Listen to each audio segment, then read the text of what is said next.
Χριστούγεννα να έχουμε. Αυτό, όπως είπε και η κυρία Ιακούλη, ο Σύλλογος είναι νέο δίκτυο στη Λάρισα, είναι νέος κοινωνικός φορέας. Στηρίζουμε και βοηθάμε οπουδήποτε υπάρχει ανάγκη. Με τις πλημμύρες και τους σεισμούς ήμασταν παρόν και εμείς σε συνεργασία με την περιφέρεια.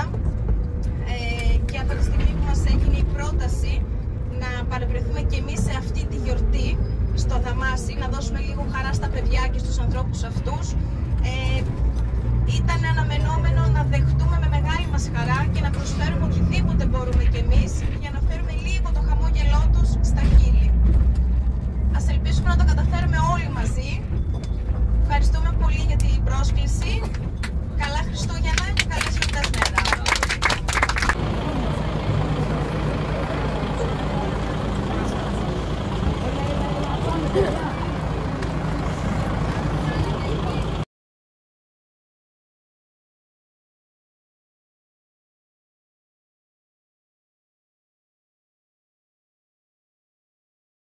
Αυτά τα υπέροχα, ελάτε, που είχαν βοηθήσει πάρα πολύ και στη διάρκεια του σεισμού. Κατερίνα, για πες μας τις ευχές και εσείς τα παιδιά εδώ στο Δαμάσι.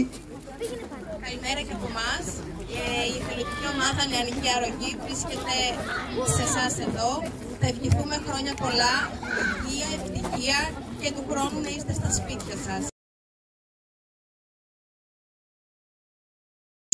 Εδώ και ποια άλλα παιδιά είναι μαζί της. Καλημέρα Μάνια. Καλημέρα σε όλους.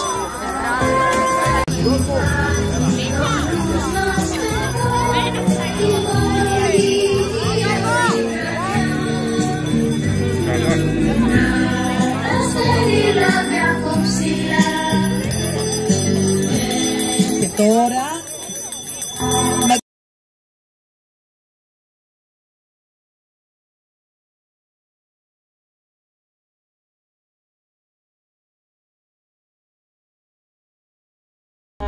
δίκτυο Νεανική Αρρωγή, με το οποίο πολλές φορές συνεργαζόμαστε και θα συνεργαστούμε ακόμη περισσότερες.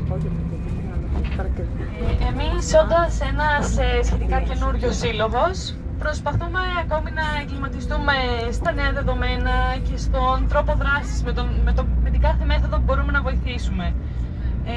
Εγώ είμαι συγκεκριμένα μια φιλότρια η οποία προσπαθώ όσο γίνεται να συνεισφέρω, αλλά λόγω και σπουδών κάποιες φορές μου είναι δύσκολο. Και γενικά είμαστε ένας σύλλογος ο οποίος προσπαθεί να εντάξει νέα άτομα, να προσπαθήσουμε να γίνουμε μια ομάδα και να μην ξεχνάει κανένας ότι ποτέ δεν είναι μόνος, κάποιος θα μπορέσει να τον στηρίξει.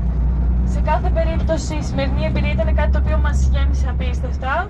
Εγώ συγκεκριμένα πρώτη φορά μπόρεσα να πλησιάσω σε ένα τέτοιο μέρος και να δω τι είναι πραγματικά πρόβλημα και πώς είναι να νιώθεις ότι σε έχουν ξεχάσει, αλλά στην πραγματικότητα ο καθένας μας εδώ μέσα δεν ξέχασε ποτέ κανέναν τους και πάντα τους κουβαλάμε και με κάθε τρόπο θα επιδιώκουμε να τους στηρίζουμε. Και αυτός είναι ο λόγος που υπάρχουμε και η Νεανική Αρρωγή και το κανείς μόνος και οποιοδήποτε σύλλογος. Οφείλουμε να στηρίζουμε όποιον είναι σε ανάγκη και να μην αφήνουμε κανένα να περνάει μόνος του, ειδικά σε αυτές τις μέρες που είναι μέρες αγάπης, συντροφικότητας και όλα τα καλά. Είναι μέρες που ο καθένας πρέπει να είναι ευτυχισμένος και ευχαριστούμε πάρα πολύ για την πρόσκληση, εννοείται εσάς.